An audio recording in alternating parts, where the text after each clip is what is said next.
I'm the developer of linguistic genomics, which was the first platform on which you could determine the intent of communication rather than the literal artifact of communication.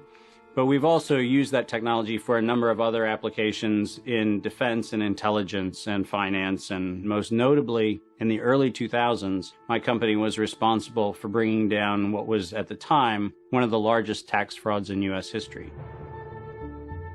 We maintained a series of inquiries into every individual, every organization, and every company that is involved in anything that either blurs the line of biological and chemical weapons or crosses that line in any of 168 countries.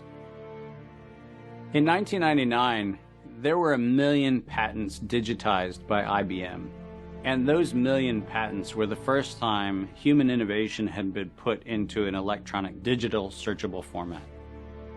We took that information and we did a very simple exercise using our linguistic genomics technology, where I made the horrific assessment that approximately 1/3 of all patents filed in the United States were functional forgeries, meaning that while they had linguistic variations, they actually covered the same subject matter.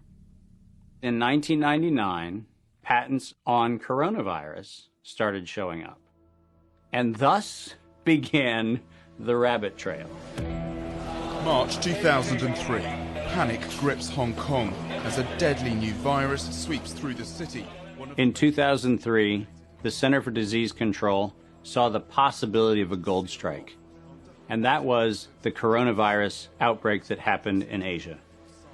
They saw that a virus they knew could be easily manipulated was something that was very valuable, and in 2003 they sought to patent it.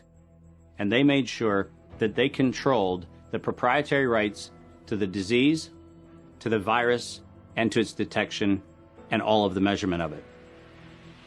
We know that Anthony Fauci, that Ralph Baric, that the Center for Disease Control, and the laundry list of people who wanted to take credit for inventing coronavirus were at the hub of this story. From 2003 to 2018, they controlled 100% of the cash flow that built the empire around the industrial complex of coronavirus. The World Health Organization has officially named the novel coronavirus the novel coronavirus outbreak. The coronavirus The World Health Organization has is a pandemic. An international public health emergency. While we know that the coronavirus manipulation started with Dr. Ralph Baric in 1999. The major characteristics of SARS, MERS, and SARS coronavirus 2. It's a good way for you. Ralph Baric is the researcher at the University of North Carolina, Chapel Hill, who's famous for his chimeric coronavirus research. In 2002, there was a recognition that the coronavirus was seen as an exploitable mechanism for both good and ill. On April the 25th, 2003, the U.S. Center for Disease Control filed a patent on the coronavirus transmitted to humans. Under 35 U.S. Code Section 101, nature is prohibited from being patented. Either SARS coronavirus was manufactured, therefore making a patent on it legal, or it was natural, therefore making a patent on it illegal. If it was manufactured, it was a violation of biological and chemical weapons, treaties, and laws. If it was natural, filing a patent on it was illegal. In either outcome, both are illegal.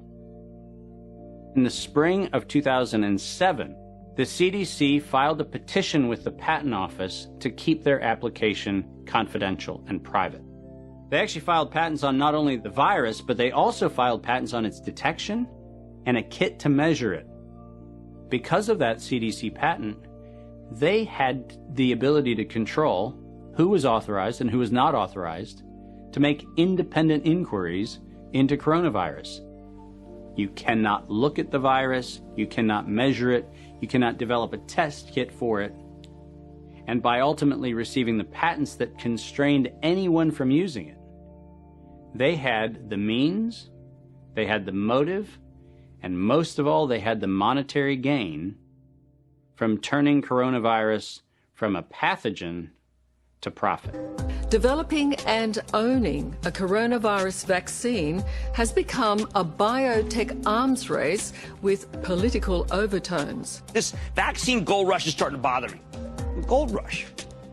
Let's keep that in mind. And so somewhere between 2012 and 2013, something happened. The federal funding for research that was feeding into places like Harvard, Emory, University of North Carolina, Chapel Hill, that funding suddenly became impaired by something that happened at the NIH, where the NIH got this little tiny moment of clarity and said, I think something we're doing is wrong.